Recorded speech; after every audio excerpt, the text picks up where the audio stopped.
हमारी कहानी को समझने के लिए हमें पीछे जाना होगा। हिरण्यकशिपु का एक भाई था, हिरण्याक्ष। जब उस राक्षस ने पृथ्वी को ब्रह्मांडीय महासागर में खींच लिया, तो भगवान विष्णु ने एक शक्तिशाली सूअर वराह का रूप धारण किया और उसे पराजित किया। दुख और घृणा से भरकर हिरण्यकशिपु ने एक भयानक प्रतिज्ञा की। वो परम शक्ति प्राप्त करेगा और विष्णु को हमेशा के लिए नष्ट कर देगा। अपनी प्रतिज्ञा पूरी करने के लिए हिरण्यकशिपु ने भगवान ब्रह्मा को प्रसन्न करने के लिए कठोर तपस्या की। उसकी तपस्या से प्रसन्न होकर ब्रह्मा जी प्रकट हुए और उसे वरदान मांगने को कहा।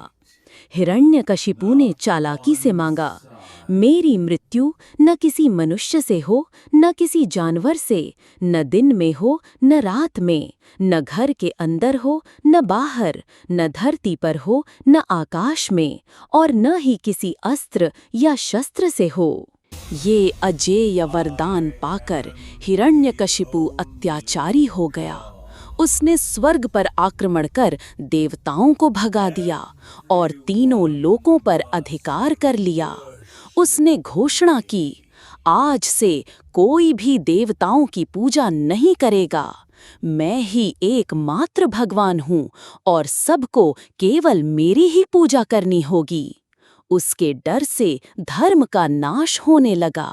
लेकिन उसी असुर राजा के घर एक दिव्य आत्मा का जन्म हुआ, उसका पुत्र प्रहलाद। जब प्रहलाद अपनी माँ के गर्भ में थे, तब देवर्षि नारद ने उनकी माँ को भगवान विष्णु की भक्ति की कहानियाँ सुनाई थीं।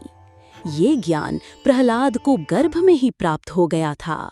जब प्रहलाद को शिक्षा के लिए गुरुकुल भेजा गया, तो उन्होंने असुरों की शिक्षाओं को अस्वीकार कर दिया। जब भी उनके शिक्षक उन्हें हिरण्यकशिपु को भगवान मानने के लिए कहते, प्रहलाद केवल ओम नमो भगवते वासुदेवाय का जाप करते। उन्होंने अन्य असुर बच्चों को भी विष्णु की भक्ति का मार्ग सिखाया। उसके शिक्षक षंड और अमर्क ने राजा से शिकायत की। हिरण्यकशिपु ने अपने पुत्र को बुलाया। प्रहलाद, वो गर्जा, मैं तीनों लोकों का स्वामी हूँ। तुम मेरे कट्टर दुश्मन विष्णु की पूजा क्यों करते हो? प्रहलाद ने शांति से उत्तर दिया, पिताजी, भगवान विष्णु आप सहित सभी के रक्षक हैं। वो न तो मेरे दुश्मन हैं और न ही आपके। जैसे ही हिरण्यकशिपु का अपने ही पुत्र के प्रति क्रूरता बढ़ने लगी, निराश देवता भगवान विष्णु की शरण में गए। उन्होंने उनसे भक्त प्रहलाद को बचाने की प्रार्थना की। विष्णु ने शांत मुस्कान के साथ उन्हें आश्वासन दिया, धैर्य रखो, जब उसका पाप चरम पर पहुंच जाएगा, तब मैं धर्म की पुनर्स्थापना के लिए प्रकट होऊंगा। क्रोधित होकर हिरण्यकशिपु ने अपने पुत्र को मारने का आदेश दिया। प्रहलाद को विष दिया गया, लेकिन विष्णु के नाम के प्रभाव से वो अमृत बन गया।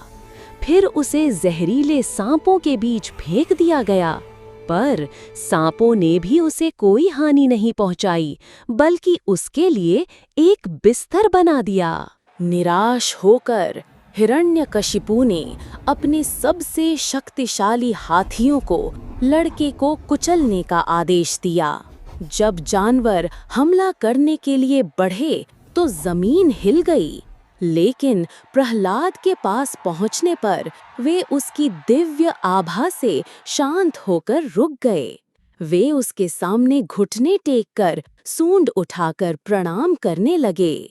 उसके क्रोध की कोई सीमा न रही। हिरण्यकशिपु ने अपने सैनिकों को प्रहलाद को पहाड़ों की सबसे ऊंची चोटी से फेंकने का आदेश दिया। जैसे ही वो आकाश से नीचे गिरा, एक अदृश्य शक्ति ने उसके गिरने को सहारा दिया और वो नीचे धरती पर एक फूल की तरह धीरे से उतरा। अंत में हिरण्यकशिपु ने अपनी बहन होलिका को बुलाया, जिसे आग में न जलने का वरदान था। होलिका, प्रहलाद को अपनी गोद में लेकर एक विशाल चिता पर बैठ गई। लेकिन भगवान विष्णु की कृपा से एक हवा का झोंका आया और होलिका का जादुई वस्त्र उड़कर प्रहलाद पर आ गया। होलिका जलकर राख हो गई और प्रहलाद सुरक्षित बाहर आ गए। अपने सभी प्रयास विफल होने पर हिरण्यकशिपु का क्रोध चरम पर पहुंच गया। वो अपनी गदा लेकर चिल्लाया, दुष्ट बालक, तू मेरे होते हुए किसी और की प्रशंसा करता है। कहाँ है तेरा विष्णु? मुझे दिखाओ उसे। प्रहलाद ने शांति से उत्तर दिया, पिताजी, वो तो कण कण में है। हिरण्यकशिपु ने उपहास करते हुए पूछा, क्या वो इस खंभे में भी है? जब प्रहलाद ने हाँ कहा तो असुर राजा ने अपनी पूरी ताकत से उस खंभे पर गदा से प्रहार किया। उसी क्षण एक भयंकर गर्जना के साथ वो खंभा टूट गया और उसमें से एक अद्भुत और भयानक रूप प्रकट हुआ। वो न तो मनुष्य थे, न ही जानवर। वो भगवान विष्णु का नरसिंह अवतार थे, आधा शरीर सिंह का और आधा मनुष्य का। उनका रूप देखकर हिरण्यकशिपु का घमंड चूर चूर हो गया। हिरण्यकशिपु की राक्षस सेना ने नरसिंह पर हमला किया, लेकिन उनके हथियार बेकार थे। एक शक्तिशाली गर्जना के साथ नरसिंह ने सैनिकों को हवा में धूल की तरह बिखेर दिया। उनकी आंखें दिव्य क्रोध से जल रही थीं, केवल भयभीत राक्षस राजा पर टिकी थीं। भगवान नरसिंह ने हिरण्यकशिपु को पकड़कर महल की देहरी पर खींच लिया, जो न घर के अंदर थी न बाहर। ये शाम का समय था, जो न दिन था न रात। उन्होंने असुर को अपनी गोद में रखा, जो न धरती थी न आकाश, और फिर उन्होंने अपने तेज नाखूनों से, जो न अस्त्र थे न शस्त्र, उस दुष्ट का अंत कर दिया।